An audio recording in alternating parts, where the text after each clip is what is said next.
저는 웹툰 그리는 홍작가라고 하고요. 17년 정도 그렸고 현혹, 화자, 아네미아 등등 작업을 해왔습니다. 웹툰은 소통 창구이자 저를 기록하는 제3의 언어일 수도 있고요. 우리가 뭐 도스토옙스키는 모르지만 죄와 벌은이란 제목 한 번쯤 다 들어봤잖아요. 홍작가 그럼 아 누군데? 라고 했을 때 저를 당장은 모르더라도 작품 이름 되면은 아 그 사람하고 한 번쯤은 고개를 끄덕거릴 만한 작가로 남는다면 너무 큰 명예겠죠. 항상 만화를 좋아했고 그림과 이야기가 결합된 형태는 늘 제가 좀 추구하고 있었어요. 저는 원래 전업 작가로 시작했던 건 아니거든요. 그러니까 처음에 웹툰을 막 그렸을 때를 기점으로 생각을 한다면 그때는 그냥 원래 제 직업은 게임 원화가였기 때문에 주변에서 취미로 하는 거라고 생각을 했던 것 같아요. 그거에서 별말 안 했었고 전업 작가가 된 계기는 좀 복잡한데 사실은 학습 만화를 굉장히 큰 프로젝트를 계약을 했었거든요. 아 이거면 이제 전업 작가도 되겠다 해서 회사를 그만두고 계약을 했는데 그 프로젝트가 엎어졌어요.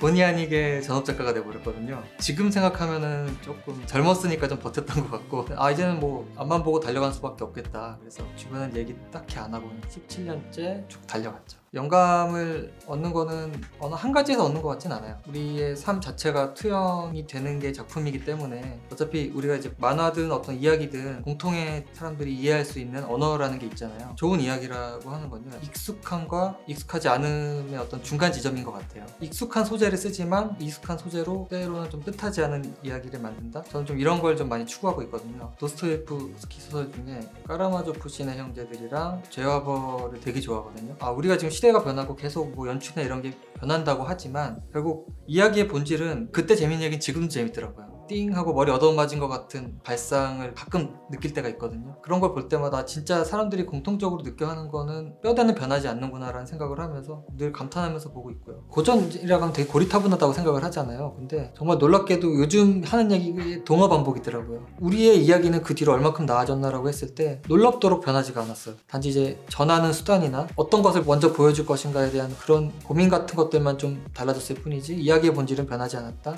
결국 우리가 보고 싶어하는 건 좀 인간과 인간 사이의 이야기들이 많잖아요. 모든 건 다 아네미아에서부터 시작이 됐거든요. 우리가 되게 약자라고 생각했던 그런 사람들이 사실은 흡혈을 하지 못하는 뱀파이어라면 어떨까라는 생각이 들어서 거기서부터 시작했던 게 아네미아 1부였고요. 쭉쭉쭉 이야기를 이어나가다 보니까 아 그러면은 얘네를 잡는 뭐 사냥꾼 같은 애들은 어떻게 나왔을까 하다가 이건 어떻게든 물 건너온 그런 어떤 질병 같은 거잖아요. 그래서 그럼 이 질병이 어떻게 이 땅에 왔을까를 생각을 하다 보니까 격변의 시기인 개화기 생각하게 됐고 결국은 우리가 어떻게 포장을 하고 어떻게 하더라도 어떤 식으로든 갈등과 사건을 유발을 하는 건데 제가 그래서 고전 같은 것들을 한번 읽어보시라고 얘기하면은 뭐 싫어하실 분들이 많겠지만 지금의 어떤 갈등 구조가 생각보다 꽤 예전부터 이야기에 존재해 왔었고 다만 말하는 방식 혹은 말투가 변한 거라고 저는 생각을 해요. 매체가 변하면서. 그리고 요즘은 뭐 이세계물이나 이런 것들이 워낙 이제 히트를 많이 하다 보니까 그런 설명 같은 거를 1, 2화 안에 좀 많이 딱 압축하고 그 뒤로 쫙 풀잖아요. 그런 타임라인에 있어서의 이야기의 방식이 좀 차이가 생긴 것 같고요. 그런 의미에서 좀 본질은 변하지 않았다. 갈등 구조나 이런 거를 유발하는 것들은 결국은 변하지 않았다. 저는 캐릭터를 좀 입체적으로 그리려고 좀 노력을 많이 하는 편이고요. 작가도 결국은 구조주의 안에 갇혀있다고 막 문학작품 얘기할 때 그런 말도 많이 쓰잖아요. 스타워즈 웹툰 했을 때가 좀 그랬어요. 가장 힘들었던 시간이었던 것 같아요. 왜냐면 원작이 너무 확실한 게 있기 때문에 사실 결핍을 제가 인위적으로 넣는 편이거든요. 원작이 있기 때문에 좀 그 부분이 쉽진 않았던 것 같고요. 역시 원작이 있는 걸 다시 건드리는 게 쉽진 않죠. 팬덤도 확실한 작품이니까. 루카스필름 같은 엄청나게 큰 기업에서 되게 하나하나 세세하게 컨트롤을 많이 하거든요. 오히려 그런 부분에 있어서 저의 창작이 들어갈 수 있는 여지를 어떻게든 만들어 보려고 했던 게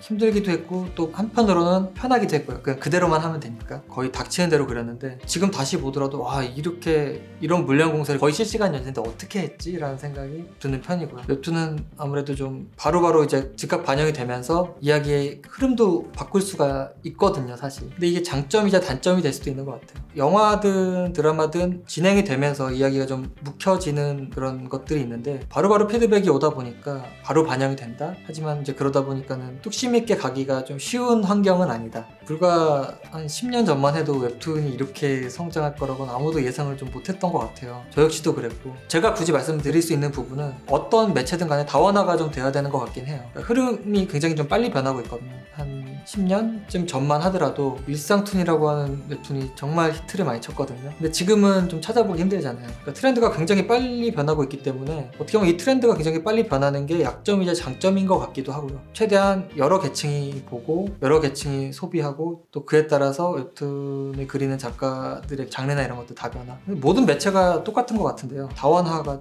가장 중요한 것 같아요. 단적으로 일본 만화나 이런 것처럼 롱런하고 IP가 좀 쌓이게 되는 계기가 되지 않을까라는 생각을 하고 있습니다.